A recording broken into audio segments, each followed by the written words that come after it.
There was something obsessive about it. I got a masculinity map and it said, this is what you need to do to be a man. As men, we're taught to be physically brave, but not emotionally brave. We're following these influences, but where are they taking us?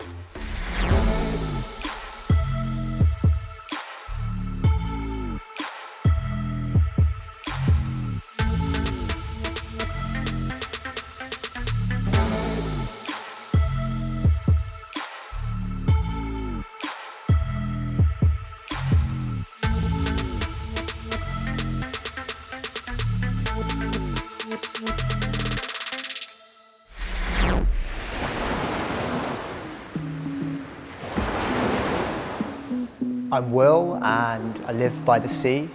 I'm a big football fan, so I do have a love of life. I am pretty normal in a lot of ways. My life is completely different now. Everything's changed.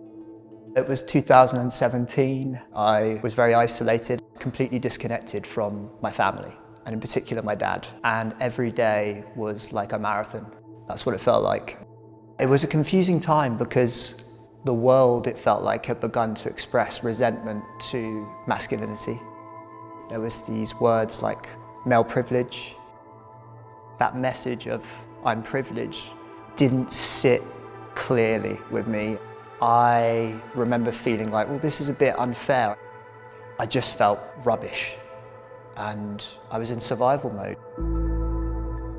It was hard to know where to turn to. And so I went online. I'm down, I have no energy to work, I have no desire, and I just went online. And I was struggling with some stuff mentally and at home. I looked and really went down a rabbit hole.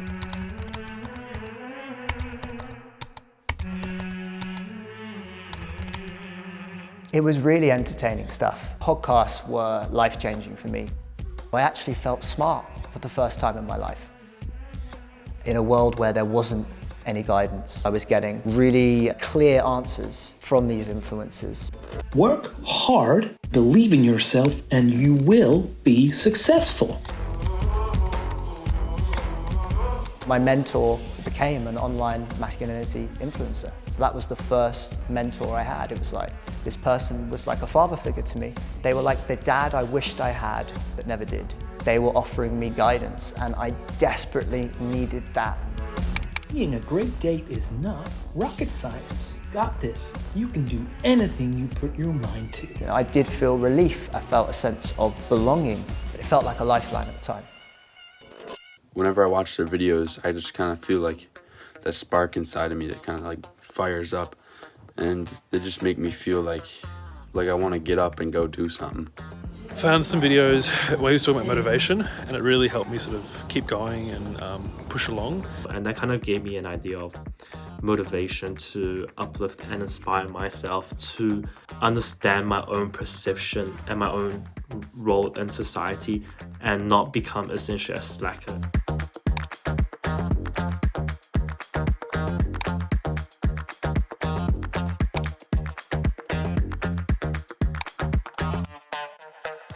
And I remember at that time literally walking down the street and feeling like I'm a somebody, I belong, I'm a man. That was incredibly relieving and addictive. It was addictive.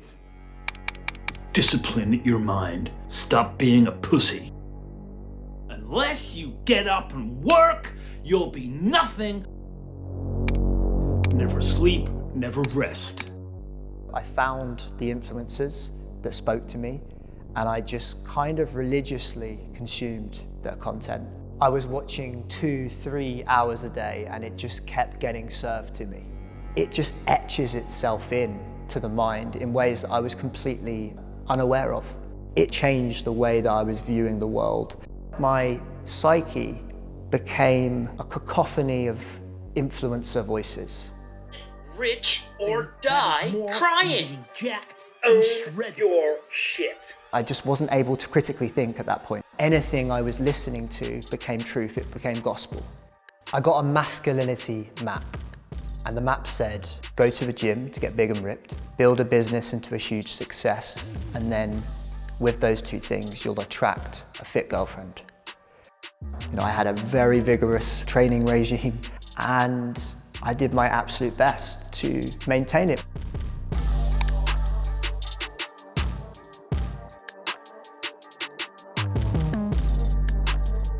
And I managed to make some progress. I had a girlfriend that actually liked me, and I had a business at the time that was earning me money. And for that brief moment in time, I remember feeling great. I remember feeling like I'd done it, like I got somewhere.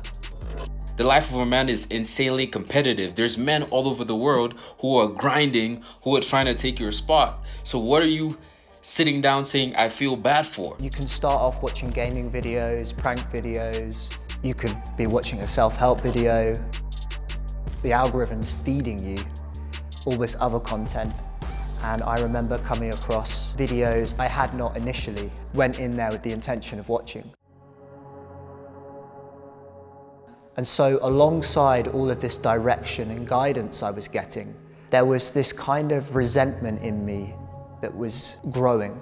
I had labelled certain things like feminist or woke, and there was this pressure to not be toxic. And that was confusing, because what does not be toxic mean? And if someone came along and attempted to rationalise with me, even if they had something that seemed really true, it was actually threatening my emotional attachment to the influencer that they were talking about. And so I got very defensive. It certainly impacted my relationship at the time with my partner. I developed this kind of worldview that I'm not wanted. I was bottling everything in.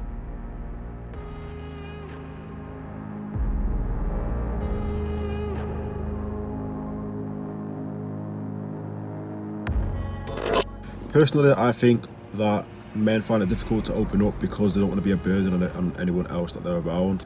I really didn't want to speak about it, and I sort of found it hard to talk about because I didn't really know what to feel.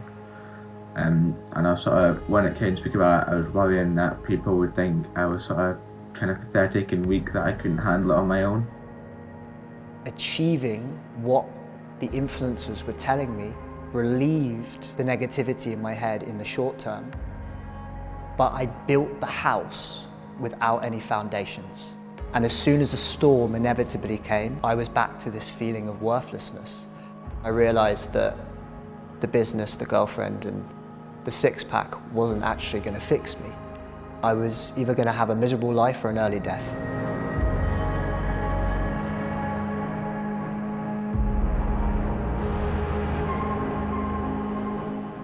That was the lowest I'd ever felt, really. I just didn't know what to do. And I was desperate. I remember being sat in a car with my brother. There was a silence in the air, and then I turned to him and I said, I'm scared of what I'm going to do when you leave me at the station.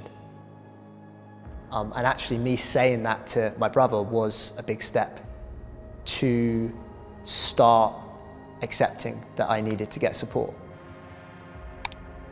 Number one, for the guys who are watching it, do you know what I mean? Their mental health is affected, I think their well-being is affected, but also for the communities around them, I think there's a lot of harm that can be caused. For me, I think this is one of the biggest issues of our time, because not only are we potentially raising a generation of lost, disengaged, lonely men, but this also gets exacerbated by social media, which just fuels their worldview and their belief system. There's a void right now for support that is by men for men, and that void is being filled with the attention economy, and they're exploiting that void. How can we sort of stem the tide? How can we be helpful and think about opportunities to change individual minds, change some systems, change ideas about what's normal? We are there to look at opportunities. We're there to look at growth. We're there to look for capacity. And I think that it's innate within every young man, and we've lost that belief that he can reach his potential, that he can grow, that he can find a version of himself that is going to improve his family, his friends, etc. That's the special sauce that we need more of. I remember putting my laptop and my phone down, and this was the first time that I was actually no longer looking for something outside of myself, but rather I was facing what I was feeling inside. And that required a level of courage that I did not know that I had. I started to realize, oh my goodness, the online world had become my inner world. And slowly but surely I started to piece myself back together.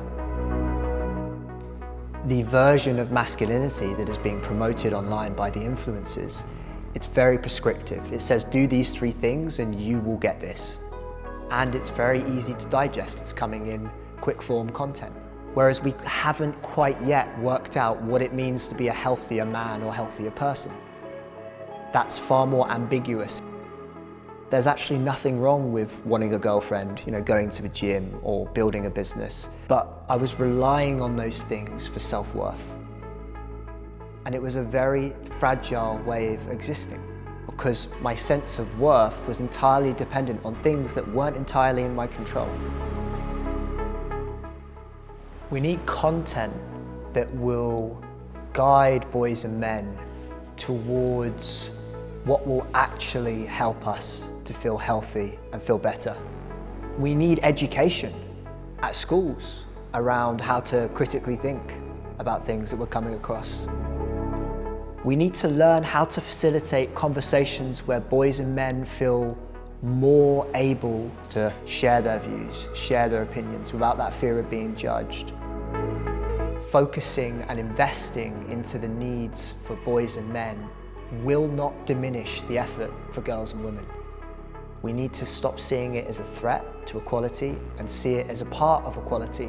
Because if we don't, then the influencers are still going to have a hold and their messaging will seem like a lifeline. It's a collective effort. We all play a part in this. There's just more balance in my life now. I feel more stable. I feel more confident and assertive. It's freeing to know that there's more openness in my life, that there are certain moments that call for the more masculine parts of me. Stoicism, grit, discipline, and that there are other moments that call for something else. And that I, as a man, can have capacity to show up in many different ways.